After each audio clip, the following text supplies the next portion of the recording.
Oke, masih dengan Profesor Kardus. Large Hadron Collider merupakan akselerator penumbuh partikel terbesar dan terkuat di dunia yang dimiliki oleh Lembaga Fisika Energi Tinggi CERN. Berada di area bawah tanah yang terletak di wilayah perbatasan Swiss-Prancis dengan panjang keliling sekitar 17 mil. Di sini, para ilmuwan dapat dengan mudah menumbuhkan dua berkas dan menghancurkan partikel-partikel subatomik seperti halnya proton, elektron, ion, dan sebagainya, di mana partikel-partikel tersebut umumnya akan diakselerasikan atau dipercepat secara bertahap melalui pipa superkonduktor dengan berbagai variasi magnet superkonduktor, baik dipol 2 kutub atau quadrupol 4 kutub. Medan magnet inilah yang nantinya akan berosilasi, mendorong berkas-berkas partikel hingga ke kecepatan mendekati kecepatan cahaya. Dalam konten sebelumnya, Profesor Kardus sudah sering mengulas segala hal tentang LHC, baik mekanisme dan cara kerjanya. Kali ini, Profesor Kardus akan membahas sebuah entitas kuantum di mana para ilmuwan fisika nuklir biasa menyebutnya sebagai tetesan cairan cahaya, di mana diteorikan cairan cahaya ini merupakan subpanas partikel dasar pembentuk alam semesta. Ya, hiasan kata air atau subpanas sebenarnya bukan definisi yang sesungguhnya, melainkan hanya ungkapan metafor para ilmuwan untuk menggambarkan keadaan suatu entitas fisik yang dikenal sebagai quark gluon plasma atau plasma quark gluon. Ya, plasma quark gluon merupakan wujud materi super panas yang berada di atas suhu H-gedron sekitar 1,7 kali 10 pangkat 12 Kelvin. Dan jika Profesor Kardus menulis angka nolnya, maka tidak akan cukup atau terlalu banyak untuk Anda hitung. Ya, suhu H-gedron merupakan nama suhu dalam fisika teoritis untuk menjabarkan ketidakstabilan materi hadronik yang membuat materi hadron seperti halnya proton dan neutron yang di dalamnya terdiri dari quark tidak bisa terbentuk karena terpengaruh oleh keadaan suhu ultra tinggi. Suhu H-gedron bisa kita etimologikan sebagai titik-titik dari materi hadron. Hal inilah mengapa para ilmuwan lebih suka menganalogikan keadaan materi ini sebagai sub ultra panas quark gluon. Agar teman-teman tidak bingung, Profesor Kardus akan menjelaskan sedikit struktur kromodinamika kuantum dari komponen partikel keluarga fermion. Ya, tadi Profesor Kardus menyebut kata hadron. Hadron adalah marga atau nama kelompok dari golongan meson, yakni pion atau kaon, dan juga baryon, seperti halnya proton dan neutron. Mereka disebut hadron karena keadaan dasarnya tersusun dari partikel elementer yang disebut sebagai quark, di mana quark tersebut terikat oleh gluon, yang notabene gluon adalah partikel pembawa gaya boson.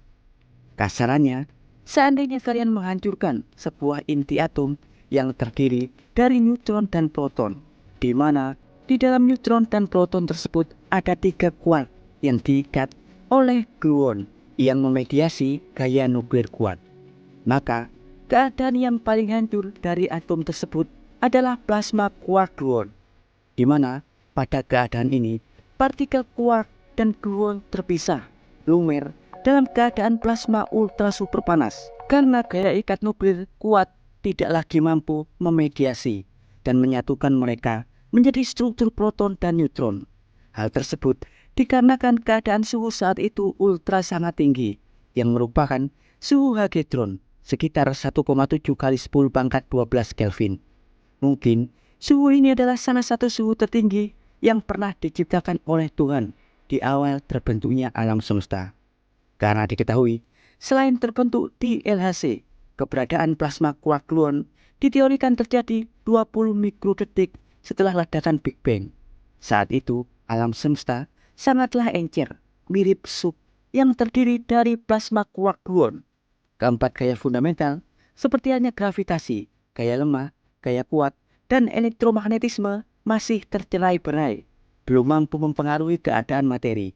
Barulah setelah suhu mulai mendingin, setelah ledakan Big Bang, partikel-partikel fundamental kembali berkumpul dan menyatu, dibantu oleh gaya ikat nuklir membentuk inti-inti atom baru, hingga menyusun segala hal materi di alam semesta ini. Ya, dalam keadaan ultra panas, dalam plasma quark gluon, semua jenis partikel yang terdistribusi terus bergerak aktif dengan kecepatan hampir mendekati kecepatan cahaya. Diketahui LHC CERN kerap menciptakan keadaan plasma quark gluon yang mereka amati dalam detektor partikel ultrasensitif. Plasma quark gluon di LHC diciptakan dengan cara menumbuhkan dua inti ion berat yang terdiri dari proton dan neutron, seperti halnya inti emas atau aurum dan juga inti timah. Dan ketika inti-inti tersebut saling bertumbukan secara terus-menerus pada keadaan akselerasi triliunan elektron volt, maka susunan partikel penyusun inti atom akan hancur, lumer, pada suhu hadron yang membuat gaya-gaya fundamental yang mengikat terlepas. Puing-puing ini mengandung banyak partikel penyusun, seperti halnya pion, kaon, kuark, anti-kuark, dan berbagai jenis partikel lainnya. Tapi, kejadian lumernya tak berlangsung lama. Sebelum beberapa mikrodetik kemudian, plasma quark gluon akan otomatis mendingin, dan keadaannya akan menyatu kembali menjadi partikel hadron, seperti halnya proton dan neutron. Tapi, meski sangat singkat, sudah cukup bagi para ilmuwan untuk dapat mengamati keadaan subplasma quark gluon, karena detektor LHC super sangat sensitif.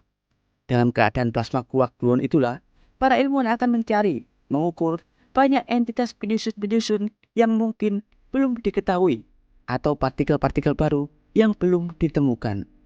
Ya, dan berikut informasi singkat dari Profesor Kardus tentang eksperimen cairan cahaya dari LHC. Jangan lupa like, subscribe, dan tekan tombol lonceng di channel Profesor Kardus. Tak berjasa, Adi Genius Profesor Kardus dari CERN mengabarkan.